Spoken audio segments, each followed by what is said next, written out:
ठीक है बेटा, अब हम करते हैं क्वेश्चन नंबर 14। ठीक है, क्वेश्चन नंबर 14 इजी है, देखने में आपको मुश्किल लग रहा है कि the half life for the radioactive decay of C14 is 5730 years. यानी कि इसने half life for radioactive decay का दे रखा है इसने अपने पास, यानी कि टी हाफ की वैल्यू दे रखी है।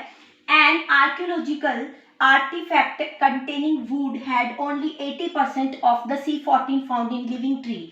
इसने बोला कि जब उसने देखा, चेक किया, तो उसमें सिर्फ 80% ही बचा हुआ था C14 की वैल्यू किसी लिविंग ट्री में। तो एस्टिमेट द एज, हमें एज निकालनी है उसकी ट्री की।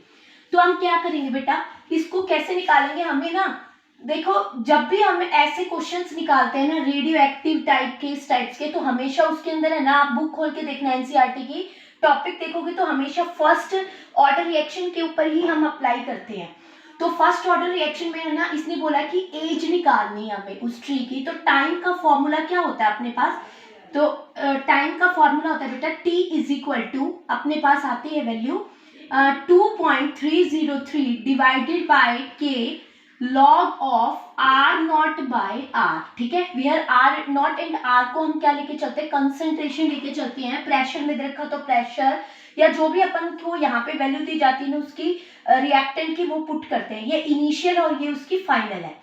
तो इसके लिए ना हमें रिएक्शन लिखनी जरूरी है कि मान लिया कोई भी ट्री ऐसी 14, शुरू में उसकी आर नॉट की वैल्यू अपन लेके चलते कि भाई 100 थी। ठीक है, आफ्टर सम टाइम इसने बोला कि 80% ही रह गई है, यानी कि घट रही है। तो आर फाइनल अपने पास क्या रहेगी, उसकी 80% रहेगी। ठीक है, 80 आ जाएगी इसकी वैल्यू।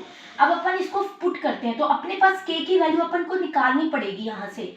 तो के की वैल्यू कैसे निकाले, देखो हमें टी हाफ की वैल्यू दे रखी है। टी हाफ अपने पास क्या होता है बेटा, T half is equal to 0.693 divided by K होता है। ठीक है, फर्स्ट ऑर्डर रिएक्शन के लिए। तो हम यहाँ पे इसकी कैसे वैल्यू निकालेंगे, T half is equal to, मतलब के टी हाफ की वैल्यू अपन को दे रखी है 57730 ईयर्स ने रखा है। तो मैं पुट कर देती हूँ टी हाफ की value 5730 equals to 0.693 divided by K. मैं यहाँ से रेट कांस्टेंट की वैल्यू निकाल लेती हूँ, मेरे पास क्या आ जाएगी, के इज इक्वल टू, ये डिवाइड में उधर जाके मल्टीप्लाई में, और ये मल्टीप्लाई में उधर जाके डिवाइड में। तो k is equal to 0.693 divided by, इधर आके डिवाइड में हो जाएगा 5730। मेरे पास k की वैल्यू आ गई, इसको मैं साइड में लिख लेती हूँ बेटा, k is equal to 0.693 divided by 5730693। ठीक है, अब इसके वैल्यू को, k की वैल्यू को इस इक्वेशन में पुट कर देते हैं अपन टाइम निकालने के लिए। तो अपने पास क्या आएगा बेटा, इसका सॉल्यूशन, t की वैल्यू निकालनी है, t is equal to 2.303 divided by k की वैल्यू क्या अपने पास 0.693 डिवाइडेड बाय 5730। ठीक है, लॉग आर नॉट की कितनी बताई थी, 100 की। शुरू में हम टोटल 100 लेके चलते हैं, इनिशियल जो वैल्यू है। आर की घट के कितना रह गया, इसने बोला 80% बचा हुआ है। तो डिवाइडेड बाय फाइनल कितना रह गया, 80। ठीक है, तो यहाँ पे मैंने 80 पुट कर दिया। अब मैं इसको सॉल्व करती हूँ, मेरे पास क्या वैल्यू आएगी इसकी, t is equals to 2.303 divided by, इसकी रकम पलट जाएगी 0.693 इंटू में 5730 लॉग, इसको सॉल्व करते हो बेटा, 1 0 से 1 0 कैंसिल हो गई, लॉग 10/8। ठीक है, इसको कट करते हैं तो मेरे पास क्या आता है, या वैसे ऐसे भी कर सकते हो कि log a बाय b की वैल्यू होती है log a माइनस में log b।